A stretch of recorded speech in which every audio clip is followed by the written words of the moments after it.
썸네일 보고 들어오신 분들, 이게 도대체 무슨 말인가 싶으셨죠? 여러분, 고객이 이 거절 있지 않습니까? 이 거절이라고 해서 다 똑같은 거절이 아닙니다. 고객의 거절에는 두 가지가 존재하는데요.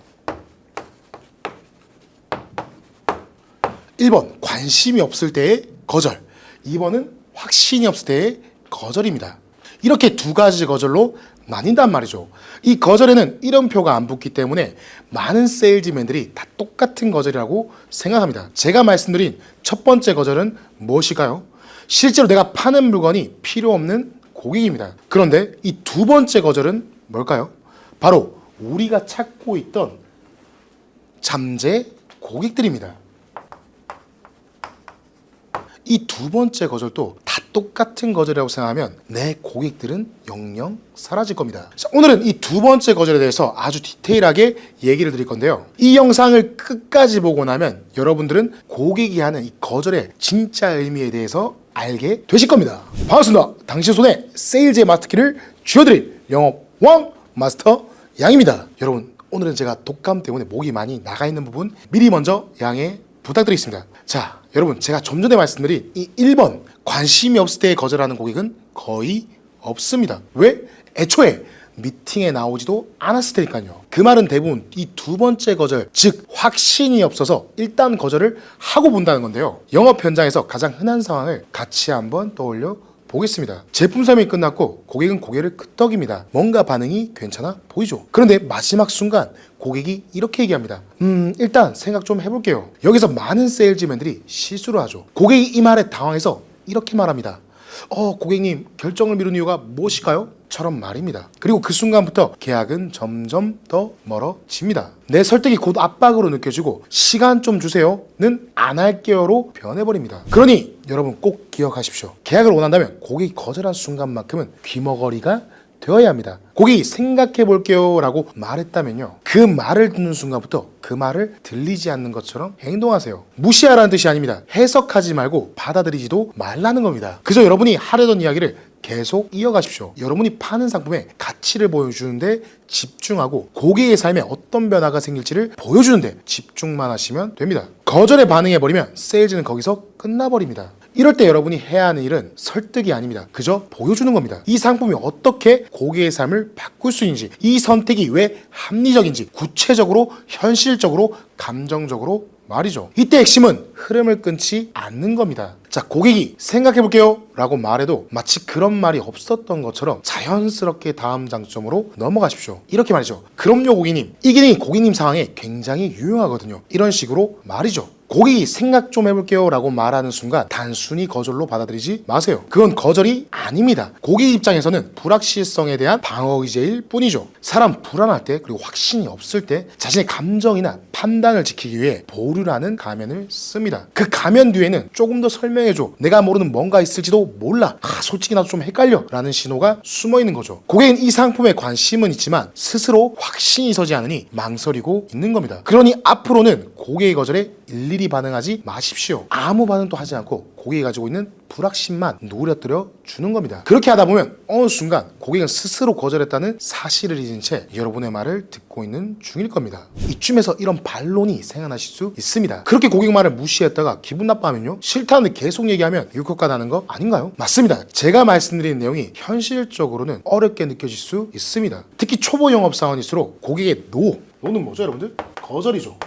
이 거절에 반응하는 것이 어색하고 불편하게 느껴질 겁니다. 무시한다라는 표현이 주는 정서적 부담도 크고요. 그런데 진짜 무시는 말 자체가 아니라 이야기를 중단하는 겁니다. 고객이 고민 좀 해볼게요 라고 말할 때 그럼 연락 한번 주세요 라고 말하며 끝내는 것은, 그게 바로 진짜 무시입니다. 우리 세일즈맨들이 가장 중요한 것은 고객이 충분한 확신을 가질 때까지 계속 설명하고 보여주는 겁니다. 단 고객이 이해할 수 있는 언어와 방식으로 말입니다. 자, 그렇다면 어떻게 해야 고객의 노에 흔들리지 않고 자연스럽게 설명으로 이어갈 수 있을까요? 바로 고객을 설득하는 게 아니라 질문하는 겁니다. 현실적으로 쉽게 적용할 수 있도록 3단계로 나누어 말씀드리겠습니다. 먼저 1단계. 자, 1단계는 주요 거절 이유 파악입니다. 고객이 주로 거절하는 이유들을 파악해 놓습니다. 세일즈를 하다 보면 시간이 없어서 가격이 비싸서처럼 고객이 주로 거절하는 이유는 비슷하다는 사실을 알 수 있는데요. 각각의 상황에 대비할 수 있도록 미리 정리해 놓는 겁니다. 2단계는 해결책 준비인데요. 그 해결책을 미리 준비해 두는 겁니다. 만약 고객이 주로 거절하는 이유가 가격이라면 이 가격 쪼개기는 제가 개인적으로 좋아하는 스킬 중에 하나인데요. 쉽게 말해서 한 달에 30만 원짜리 물건이라면 하루에 10,000원이라고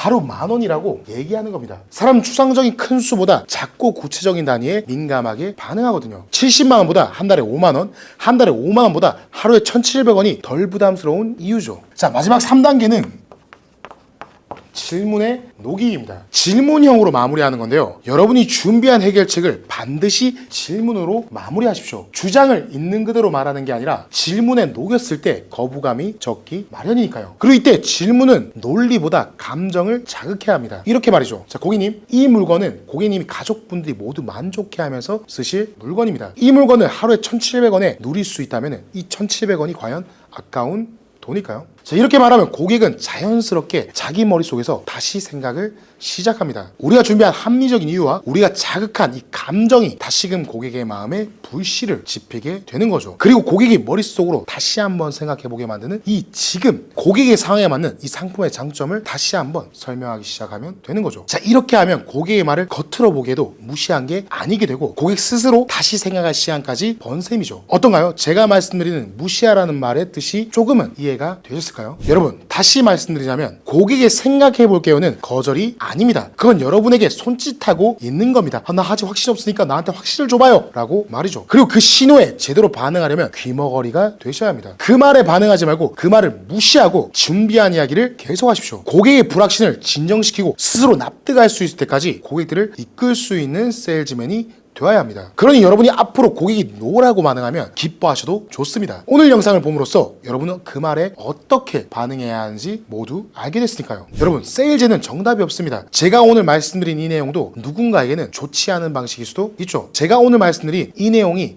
누군가에게는 도움이 안 되는데? 라고 할 수도 있죠. 저 또한 세일즈 초보였을 시절에는 세일즈 책도 보고 영상도 많이 봤는데요. 한 번씩은 이 영상 별론 것 같은데?